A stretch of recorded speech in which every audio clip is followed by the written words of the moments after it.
So good morning, everyone. I'm Shanti, and I'm one of the SAPEX directors, and I'm here to welcome you all to our SMME development webinar series. This is number 3 in the series, and the focus we have right now is on developing supply chain skills within the SMME arena of business, as it were. So we realize the corporates have got some really good development programs in place, but there's definitely been a gap in terms of the small businesses and their supply chain skills and their knowledge.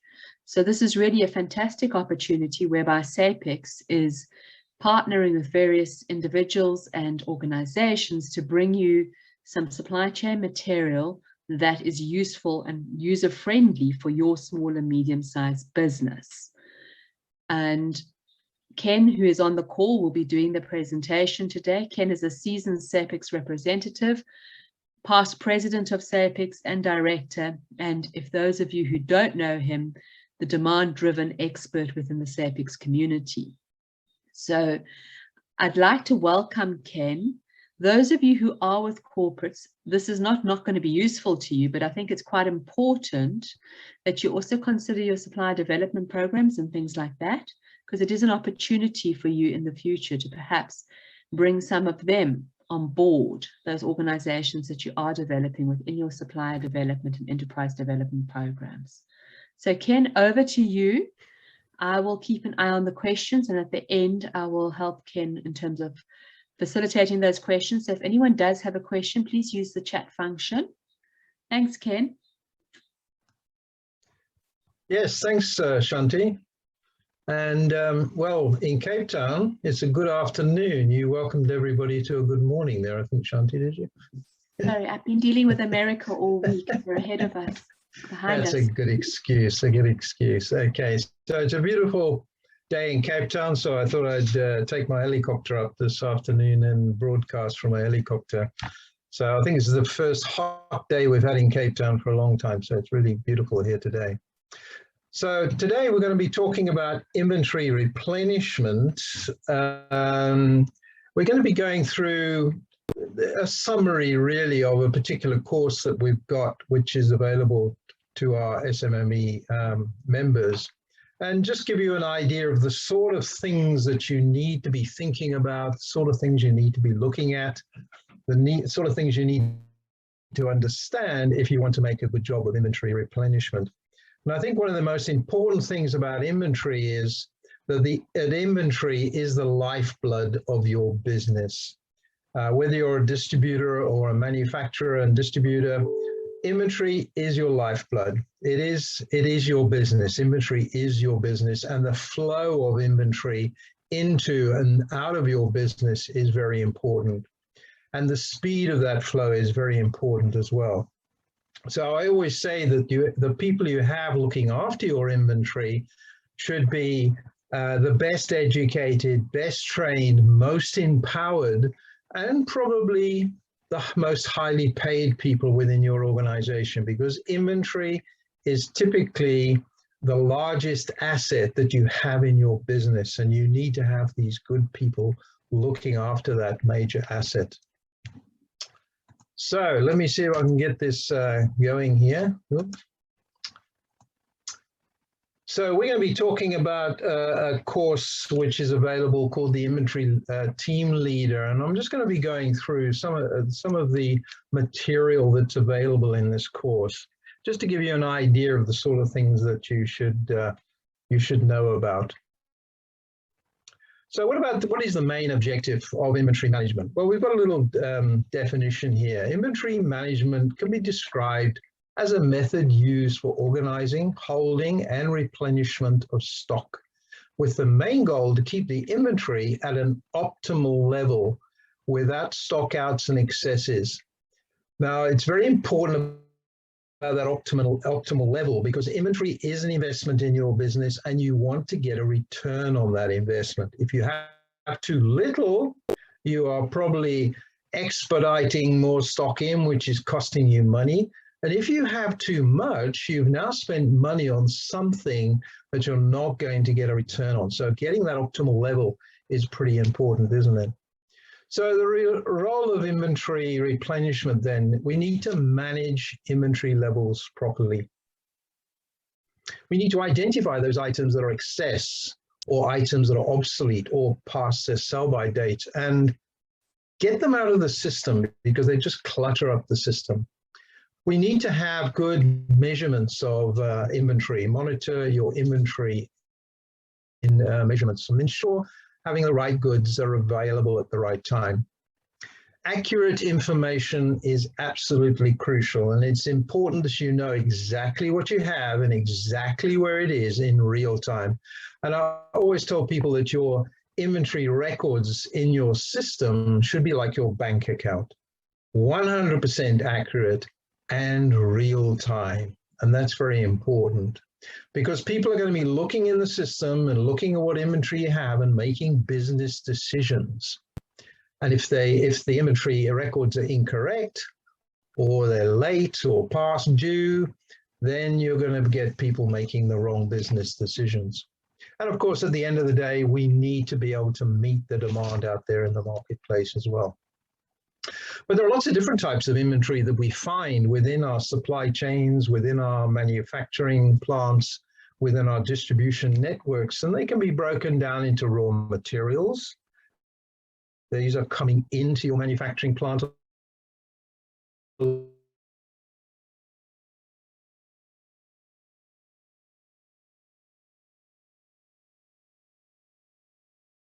At the right time, such that they can be issued into work in process in the factory. And we have the right amount of materials coordinated together so that we can assemble the products that we require. We may even have semi-finished products or intermediate items. So we might make sub-assemblies and keep them in a store somewhere ready for use in the manufacturing process. But at the end of the day, we're going to have goods ready for sale. We're going to have finished goods sitting in our warehouse, which we either need to get out to our customers, or they may be going out into a retail network. Consumables for production and MRO items. Yes, we need a lot of things to keep the wheels of industry turning, but they shouldn't end up in our finished product.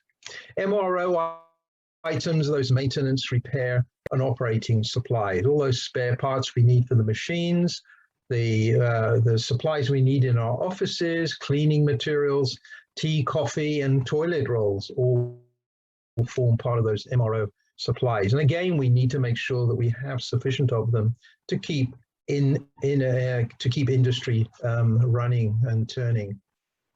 So what are some of the objectives of the inventory that we've got? We want to be able to provide what the customers want.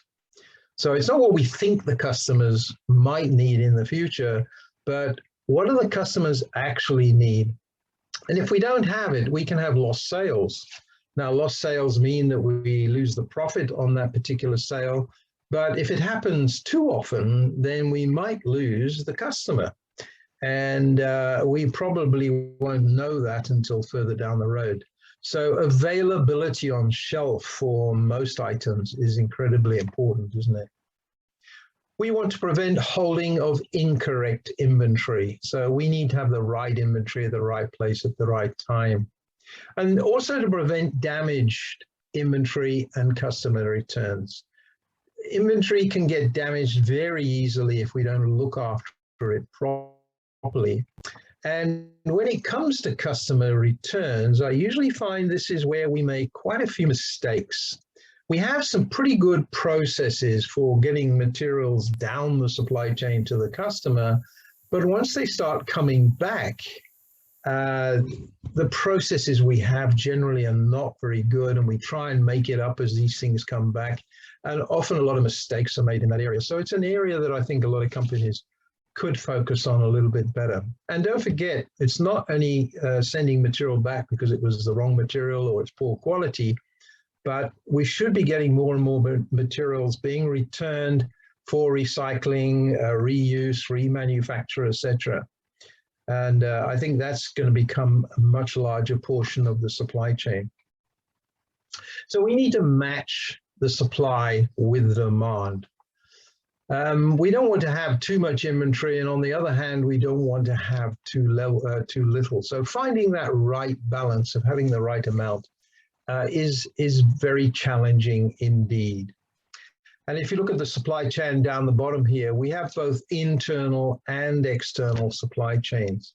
So on the left-hand side, we've got our suppliers here. We're providing them with information. Are we providing them with relevant information about what we need now and in the future? Because if we don't give them relevant information, we're probably not going to get relevant materials coming into our organization when we need them. And then within the organization itself, once we receive those materials, they're going to flow through processes within our organization. And we need to make sure that those processes are working properly and efficiently as well. But then on the other side, we have more external supply chains. We have our customers. Those customers could be direct customers that we're selling to. They could be distribution centers, which are distributing to retail outlets, etc. And again, information is going to be key, relevant information, and getting relevant materials out to those customers. So you're sitting in your company in the middle here. It's very important that you have good friends in the supply chain, because you can make the best product in the world, but if you can't get the right materials to manufacture it, and you can't get it out to your market through the distribution supply chains, then you're really wasting your time, aren't you? So make sure you're dealing with the best people in the supply chain. I always say your company is only as good as your suppliers. If you've got lousy suppliers, you're going to be a lousy company. So make sure you deal with the best, and that's not necessarily the cheapest. So what functions affect inventory in our organization? Well, procurement for starters. If they're not buying the right materials at the right time, then that's going to affect our manufacturing processes or distribution processes. Production planning is very important, because if we don't plan to build the right materials or the right products at the right time, we're going to have shortages out in the supply chain. Manufacturing, very important. Manufacturing is probably the most important part of the supply chain, because it's here where we make our money. We don't make money anywhere else in the supply chain. The rest of the supply chain costs us money.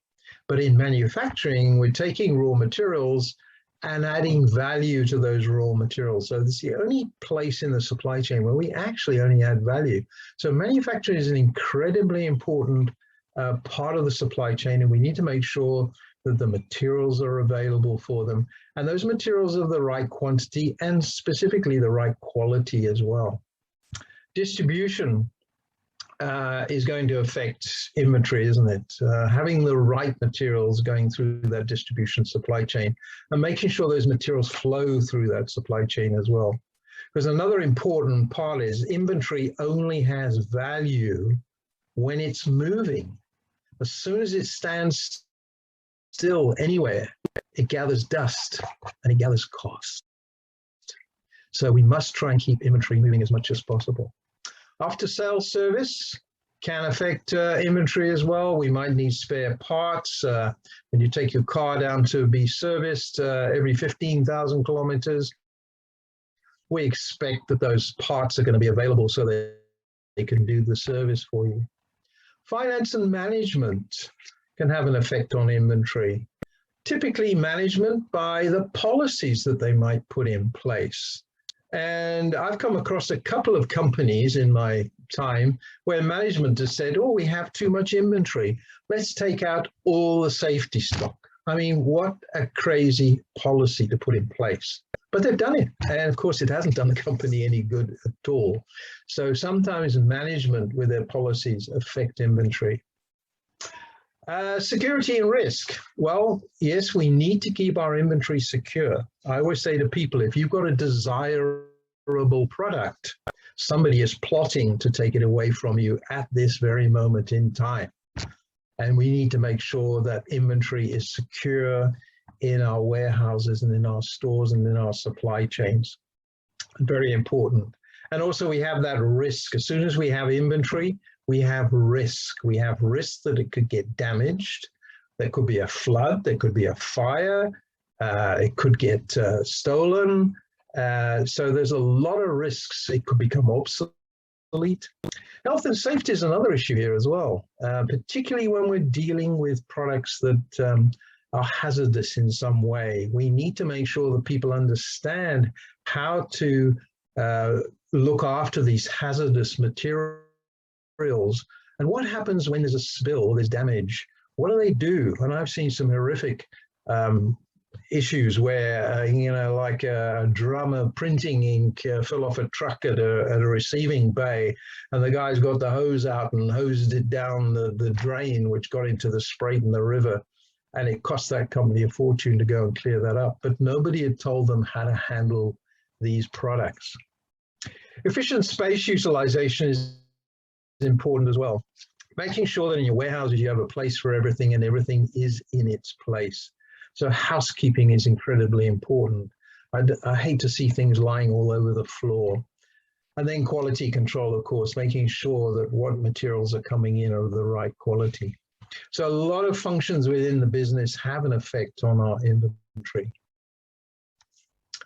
Value of inventory. I think it's important for the people looking after inventory in our warehouses that they understand the value of it. If it was money piled up on the shelves there, they could very easily see what the value is that they're looking after. But I've seen people drop things on the floor and then kick them under the rack or throw them in the bin because they don't know what they are. And it could be a sort of 100 Rand component. Whereas if a 100 Rand note had fluttered off the shelf, they would have seen the value in that. So it's important that people see the value of the things they're looking after and the total value that they're looking after as well. So it's very important also measuring inventory as well. We'll come to that a little bit later. And then inventory valuation. How do we value inventory in the supply chain and the cost of goods sold? So if we look at valuing inventory, there are really two ways of looking at it. We can either look at the number of items that we've got and multiply it by the cost of that item. So there would be something like a raw material that's come in. I bought it for 10 Rands and I've got 1,000 of them, you know, therefore I've got 10,000 Rands worth of inventory in that. Or I might look at, maybe it's a finished product. I might look at how many I've got and what the market value is. But typically we would use the cost of goods sold in that case and value the inventory at the cost of goods sold, not of what we can get for it out in the marketplace. Because ultimately you may not be able to sell it. It may become obsolete. We may have to devalue it and maybe get rid of it. So lots of materials and different ways in which we might value them. But as I said before, I think it's important that the people who work in your warehouses understand the value of what they're looking at. So holding inventory is quite a cost. And let's have a look at some of these here. We've got the cost of capital. I'm now having to expend money to go out and buy this inventory.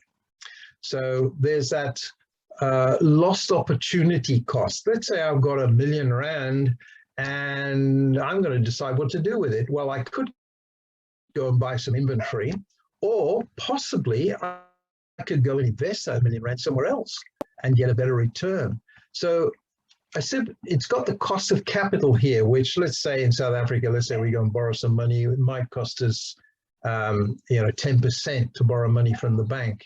But if I've got R1 million, I don't want a return of 10%.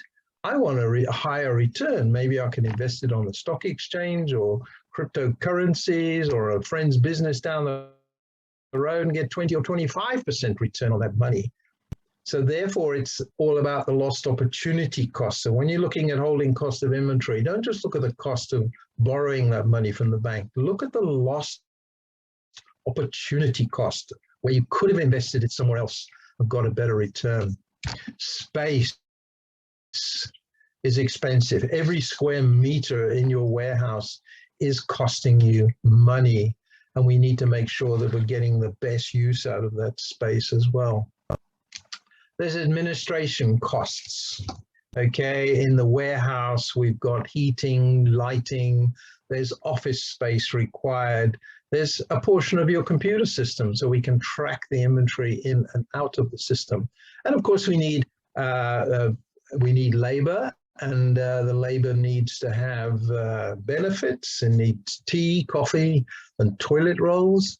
And so there's a lot of cost there. Depreciation and obsolescence costs.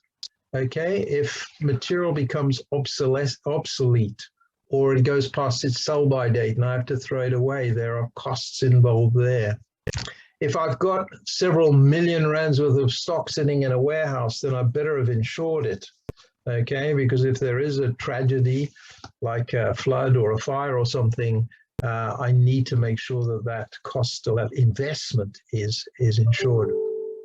We also need materials handling. Now, materials handling doesn't only include things like forklift trucks and pallet trucks, but it also includes racking. We need to have the right racking for the right products that we're holding. We need to have the right materials handling equipment to move that material around, to receive it in the first place, and then issue it out to where it has to go to. And there's a lot of robotics and a lot of automated materials handling equipment coming into warehousing these days. So there's quite a lot of cost there. The lead time for your parts is significant, because if you're buying parts that have exceedingly long lead times, it means you're probably going to be carrying a lot more of that stock to cover that lead time. And so that can have an issue on the amount of stock that you're going to be carrying. Shrinkage. Well, I don't like to call it shrinkage. I call it theft, because that's exactly what it is. And if you don't have a good security in your warehouse, as I mentioned before, if you've got desirable products, somebody is plotting to take it away from you. And one of the courses I've run over the years is one on inventory accuracy. Security is a big issue there. And I collect stories of how clever people are that work in warehouses, and the way they get stuff out of warehouses is like unbelievable. And then there's the delay of innovation here. If we've got a lot of stock, I've got to actually use that up before I can maybe bring in some new stock which has got a better innovation to it. So a lot of costs involved there in holding inventory. We mentioned the cost of goods sold, and typically we look at valuing inventory in our finished goods warehouse using a cost of goods sold. And the cost of goods sold is how much did it cost me to manufacture that product and get it into the finished goods warehouse. And typically we look at the direct costs of doing that and the fixed costs. What are the fixed costs? Well, the variable costs. What are the variable costs? Well, material is a variable cost. But typically in a manufacturing plant, labor in the short term is not a variable cost, it's fixed. Whether you've got anything for the guys on the factory to do today or not, you're still paying them. In the long term, labor is a variable cost, because I can change the amount of labor that I have, either increase it or decrease it. But in the short term, I can't. So typically, the cost of goods sold would include the direct material costs, the variable costs, and a portion of the utilities and expenses, the admin costs in the factory. Customers. Well, we have two types of customers, don't we? We have external and internal. External customers are going to be those people we're selling our finished product to, or the distribution supply chain that's taking our products. But don't forget the internal customers as well. And in a manufacturing plant, the main internal customer is your factory. And remember, the factory is where you make your money. It's the only place we create wealth in the supply chain. So we need to make sure that we are providing our factory with the best customer service possible. And when it comes to customer service, it's not just about customer satisfaction. It really is about customer delight. If you have a satisfied customer, there's a chance they might get wooed away for a 5-cent discount or 5% discount with another company down the road. But if you've got a highly delighted customer, they will stick with you thick and thin. So make sure your customers are highly delighted. Just go that little extra mile for them. You know, I once talked about this at with some guys in a warehouse, and they said, you know what, we always buy our spare parts from Switzerland. And I said, why is that? They said, well, every time they arrive, we open the crate, and there on the top is a box of Swiss chocolates. We won't buy our spare parts from anywhere else. Now, what did that cost that company that was providing those spare parts? A box of chocolates. Come on. I mean, it's worth nothing really, the bigger scheme of things. But these guys are highly delighted to get their box of chocolates. So maybe just think along those sort of lines. So when it comes to customer service, we must always, I think, first of all, measure it. Because I often go to companies and I say, customer service? Oh, yes. So what's your customer service measure? And they say, well, actually, we don't measure it. I said, well, why are you in business? Oh, to satisfy customers. Well, how do you know whether you're doing a good job or not? And in many cases, people are not doing such a great job. And I think that's one of the reasons they don't like measuring it, because they don't like to know how bad they are. But first of all, start measuring your customer service, but understand what the customers require, okay, as far as service is concerned. Sometimes we think we know what the customers want, but actually go and talk to the customer, listen to the voice of the customer. What is the customer actually after? And then make sure that we're providing that service. Obviously, quality is a given today. It used to be part of the customer service issue. But today we expect to get a quality product. We expect to get a product that does what they say it does. But flexibility can be a very important customer service requirement. How flexible are we with regards to a customer? Can we change the product slightly, or can we change the quantities or the timing or whatever? How flexible are we? That could be important. Shorter lead times are always important. If we can reduce the time to do anything, that is absolutely critical in the supply chain. So never, ever increase your lead times. Always work on shortening them. And then lower costs as well. But it's not necessarily about cost. It's about giving the customer value. And then we've got reliability and availability of supply. And that's pretty important, that we need to have that availability on shelf, particularly in fast-moving consumer goods, because if your product is not on the shelf and the customer needs something, they're going to find something similar. So it's very important that you have that availability on shelf. So reliability is very important in the supply chain as well. So what about the 5 rights? So we need to make sure that we have the right quality and the right quantity of products in the right place, at the right time, and at the right price as well. Make it easy for your customers to lay their hands on your product, and always make sure they are there, because it's very frustrating if you go to a store and you're looking for something specific and they've run out of stock again. Okay, it can be quite frustrating for the customers. Inventory manufacturing, very important. Again, the 5 rights apply here as far as the raw materials and components and parts we need to build our product. But how do we know how many we need? Well, we have a bill of materials, and you can see on the slide here, there's a bill of materials for a bicycle. I'm sure bicycles are a little bit more complicated than this, but it just gives you an idea of what a bill of materials perhaps looks like. So to build one bicycle, I need handlebars and I need a frame assembly, and the frame assembly is made up from wheels and a frame, etc. So we can determine that we want to build, say, 100 bicycles, and I can explode down through the bills of materials, and it'll tell me exactly how many parts I need to build 100 bicycles. And then I can make sure that those materials are available at the right time when we decide to build our batch of 100 bicycles. So we have a master production schedule which says we're going to build bicycles in these time periods, and these are the quantities we're going to build. And exploding that through the bills of materials gives us an idea of exactly what we need to build those bicycles in those time periods, and making sure that we have all the materials arriving at the right time so we can put the product together.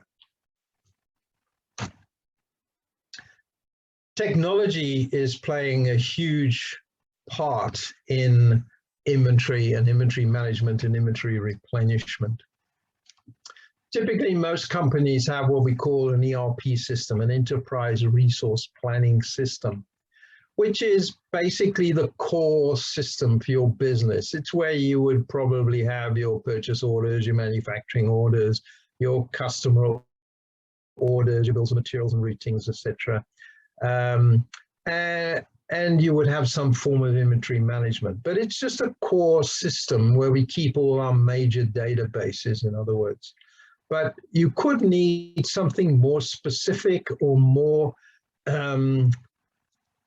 more specific or more complex for what you might need.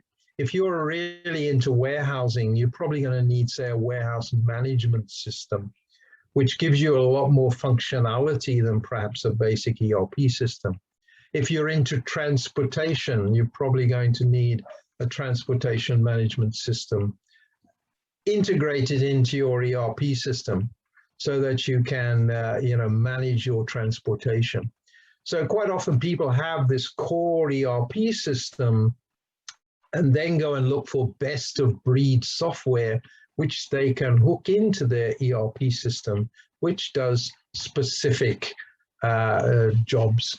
For example, I know I worked with a refinery at one stage, and they had a core ERP system, but they had about 12 or 13 best of breed software around the outside, which did specific jobs that they required. Because a basic ERP system is not much good for planning an oil refinery. So you need specific tools to do that properly. And then, of course, we've got electronic data interchange, being able to communicate up and down our supply chain rapidly and accurately and timely as well. And then, of course, we've got all the tools like barcoding, scanners, and RFID, radio frequency identification, things that we can use to speed up and make the processes more accurate. And we see already there's a lot more robotics coming in to warehousing and distribution, and even using drones at night to go and count the stock, make sure that the stock is accurate. Which brings me on to the next subject, which is the quality of data. Now, this is absolutely crucial. As Shanti mentioned in the beginning there, I'm quite involved in the demand-driven materials requirements planning and implementing systems with regards to demand-driven. And guaranteed, every time we go in and try and implement a system, data is a big issue. People don't focus on their data, on the accuracy of their data. For example, recently working with a company, and they've got like 60% past due orders in their manufacturing system. They've got 30% purchase orders are past due. Now, planning systems can't handle a past due date, but nobody goes in and fixes these things. And when you go and look at the bills of materials, they're not right. And inventory records are not accurate. It's very important that management focuses on the quality of data. Put in the right metrics to make sure that your data is accurate. And as I mentioned earlier, I think your system, your ERP system, should reflect exactly what is happening in the real world in real time, okay? So if I look into the system and it says X, when I go down to the factory floor, it actually says, hey, that's exactly what's in the system. So it has to be like your bank account, 100% accurate and real time. When you look in your bank account, you know exactly what money you have or you don't have in all your accounts and credit cards and what have you. And that's real time. Because when you go to the ATM and you ask for some money, put your card in there, you hear the machine going, but before you've even got the cash out of the slot, you've got a message on your cell phone telling you somebody's taken money out of your account. That's how the record should be in your business, okay? And that is something that needs to be worked on. So accurately recording movements of materials, very important. Having good master data records, having the correct configurations in your system as well. And looking at the data performance, having metrics there. How accurate are your bills? How accurate is your inventory, etc. And of course, having all that accurate information leads to good quality business decisions. If I'm looking in the system and it's giving me a load of rubbish, I'm going to be making rubbish business decisions. So it's absolutely crucial. Focus on that. What about inventory replenishment? Well, there are very many different ways of replenishing inventory. We've got reorder points, we've got traditional MRP, we've got DRP, distribution requirements planning, we've got periodic review systems, we've got two-bin systems, we've got Kanban systems, and more recently, we've got the demand-driven materials requirements planning systems. So there are a lot of different rules and systems we can use. But when you look at every single SKU in your company, there are 4 questions that need to be answered for every single SKU. The first one is, how important is that SKU to you? Secondly, how are you going to manage it? So based on the importance of the item, you may manage it in a slightly different way. So if it's an A item, I might be managing it in a very important way, a very secure way. Whereas if it's a C-type item, maybe it's a mild steel washer, I'll be managing it in another way, maybe with a two-bin system. The third question we need to ask on every SKU is, when I order it, how many do I order at a time? What's the order quantity? Do I order 1 at a time? Do I order 10,000 at a time? What's the minimum order quantity that I order? And lastly, the 4th question is, hey, when do I place the order? Because if I place it too early, there's a chance I'm going to be overstocked and I could get obsolete material or material that goes past its sell-by date. Or if I order it too late, I could run out of stock. So it's a very important decision point when you actually order that stock. So those 4 questions: what's the importance of the item? How am I going to manage it? When I order it, how much do I order? And lastly, when do I actually place that order? Those are the 4 questions we need to ask for every SKU in your system.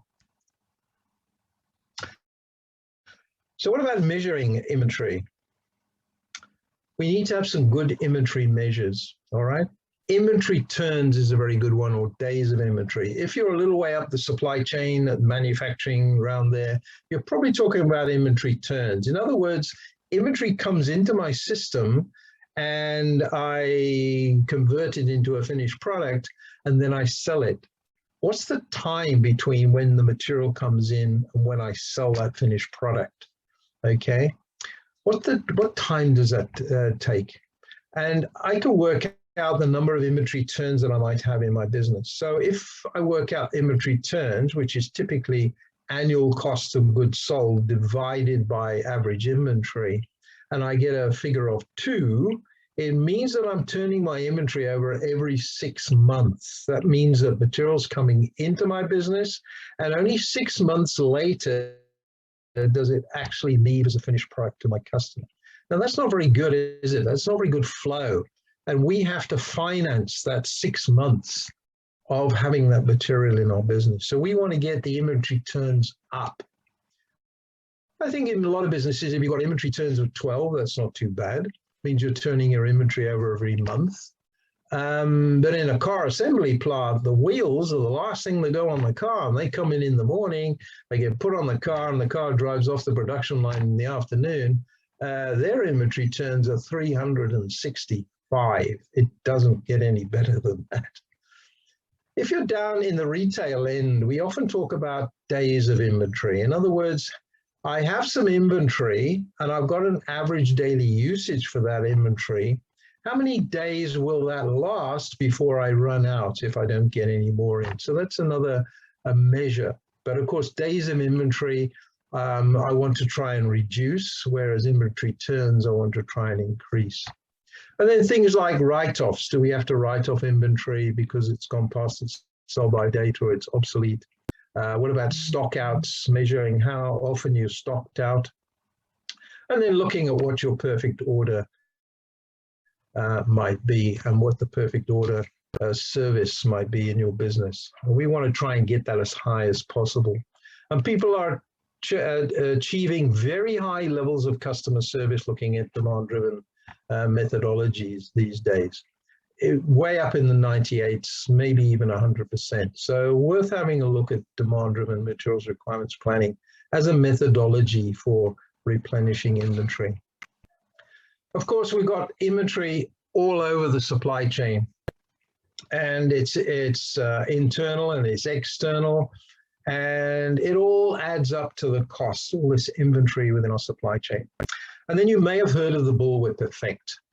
And if you've ever played the MIT beer game, you'll understand how the bullwhip effect works. So at the end of the supply chain and the retail end, if you get a very small change in demand, by the time this has worked its way up through the supply chain, through the distribution supply chain, manufacturing suppliers, etc., you get this huge amplification of this bullwhip effect.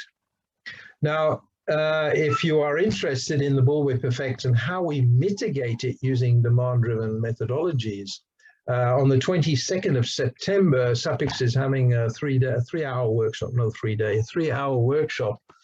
And you can find out more about that if you go onto the SAPICS website. Go to events, look for the 22nd of September, and you will find some information on that particular flow simulation workshop we're going to be doing. The first round will be with no buffers in the supply chain, and we'll see how that bullwhip effect ripples up the supply chain.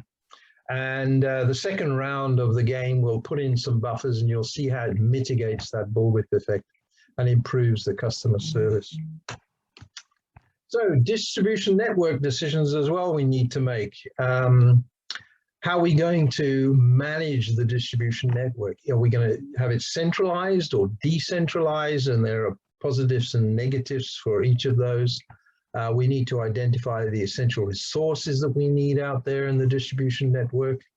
And then it's about location. Where are we going to put those distribution warehouses and distribution centers and depots, etc.? And that can be an important decision that you need to make. And then a lot of companies, of course, are outsourcing their distribution, particularly if you're in manufacturing. You know, as they say, stick to your knitting. And you know how to make the product, but maybe distribution is not your forte. Get somebody else to do that for you. And a lot of companies are doing that now, outsourcing their distribution to 3PLs. Excess and obsolete inventory. I see it all over the place. I see it in my own kitchen. You know, when I look in the cupboards, 90% of the stuff we don't use, and it just clutters up. I don't know if you've got one of those shelves in your cupboard, your kitchen, where you keep all the old ice cream buckets and plastic buckets, and you use one or two of them in the front there. I don't even know what's at the back of that cupboard anymore. It can be like that in the warehouse. If we've got obsolete materials, get rid of it, because it just takes up valuable space for items that you need the space for. So very important to keep a clean warehouse. Get rid of that excess inventory and obsolete materials. And why do we have it? Because it was poorly managed. Maybe we didn't have the right stock rotation. And particularly if we've got fresh products like these lemons over here, we need to make sure that it's first in, first out. Make sure we've got that rotation working properly in our warehouse. Sometimes over purchasing. Sometimes I find in warehouses that we have a lot of excess material, and quite often it's because buyers don't want to get slapped on the wrist again because they ran out of stock. So they buy double to stay out of trouble. Okay, but then if it's a perishable product, it's just going to go bad, isn't it? And then, of course, maybe these customer returns. How do we handle those properly? So some causes of non-saleable materials. Well, incorrect use of materials handling equipment. One often sees forklift trucks damaging product in the warehouse because the guys don't understand how to handle it properly. We have items falling off shelves or being packed incorrectly. Heavy items being placed on lighter items or less sturdy items and damaging them. Packaging damage during offloading as well. So we've got to be careful when we offload or load trucks that we don't damage the product. Packaging damaged during stock counting processes, or at least parts damaged. I've seen parts getting damaged when the guys go in and do a stock take, they damage the product and then we have to throw it away. And then maybe even sabotage by disgruntled employees. So there are many causes of inventory becoming, getting into a state that we can't really sell it anymore. Also make sure that you're in the right environment. I work with a fishing company once, and they had a spare parts store, which was right on the quayside, a very corrosive atmosphere. And when you looked at a lot of the parts in that warehouse, they were corroded. They were not usable because the environment had damaged them in some way. They weren't looked after properly. And but if you look in the computer system, it said, "Oh no, we got one. We got a good one." But when you go down and look at it, it's not usable because it's been damaged due to the environment in which it's being kept. Lastly, teams. Teams, we need to have the right teams, shared leadership, we need accountability, we need to focus on our strengths, compromise, focus on team development. So particularly in a warehouse environment, we need to have a good team environment within the warehouse, but within our own organizations as well. So teams and the development of teams is pretty critical, isn't it? But of course, our teams must conform to the safety, and working in a warehouse can be dangerous. We want to look at safety and also quality of the processes that we have and the quality of the people that we have within our warehouse. We must also focus on costs because, as we said, keeping inventory is expensive, and we need to understand what those costs are and try and keep them to a minimum. And then, of course, delivery, we must make sure that we can deliver on time to our customers. So all the time, we need to be looking at our teams. We need to be motivating our teams. We need to be strengthening our teams. And we need to be looking at those group dynamics. And of course, there's 4 stages of group dynamics. I'm not going to go into any detail here, but we have courses that go into this, or we go into this in these courses. And then we need to strengthen the teams. So it's about people, isn't it? It's about people having the right educated, trained people, most empowered people, looking after your most valuable asset. Not only looking after it, but managing it, planning it, purchasing it, looking after it, issuing it, and finally distributing it out to your customers. So we need the best educated, best trained people looking after most valuable asset, which is your inventory. And I'll say it again, inventory is your business. And you need to make sure you got the right inventory at the right place at the right time, right quality to satisfy the customer demand. So tying up all these elements means better inventory levels and reducing costs, quality products and goods prices equals happy customers. Remember, we don't only want happy customers, we want delighted customers. And to understand the role of inventory and inventory control and replenishment, then SAPICS has some endorsed inventory leader type courses in which you can attend. So that's my story for this afternoon. We've got a few minutes for questions. Shanti or Cindy, have we got any questions?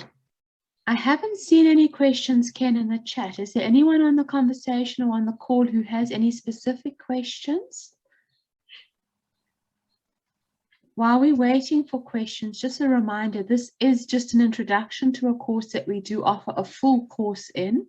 So if this all sounded a little bit confusing and it's something you need to know more about, don't forget to go into the SAPICS website. Claire, if you can just drop the website into the chat, that would be great, so that everybody has it. And on the website, you will find all the information you need for these e-learning courses. But I don't see any questions, and I also don't see any hands up. So I am assuming that that is meaning that there's no questions. Ken, a huge thank you from all of us. Ah, there we go. Pleasure. Something. Question. Thank you. Oh. So yes, Ken, a huge thank you from all of us at SAPICS. We really do appreciate your wisdom and the fact that you're so willing to share with us. And my family has literally just arrived home, so it's going mad in the background. But thank you to everyone who joined. If you have any further questions on the process, please make sure that you dial into our website. Okay, I'm going to mute now because it's chaos.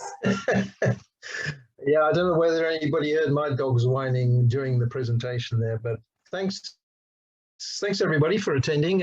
And I must go and land my helicopter now. I'm running out of fuel and get off home. So keep well, and if we can help you with anything to do with inventory and inventory planning, the next one's going to be on the 14th of August. We're going to be talking about planning and forecasting in your manufacturing business. So register for that one. So it's the 14th of October at 3 o'clock again. So see you again in about a month's time. So keep well, and if we can help, give us a call. All right. Cheers. Thanks, Ken. Thanks, everybody. And thank you for joining us.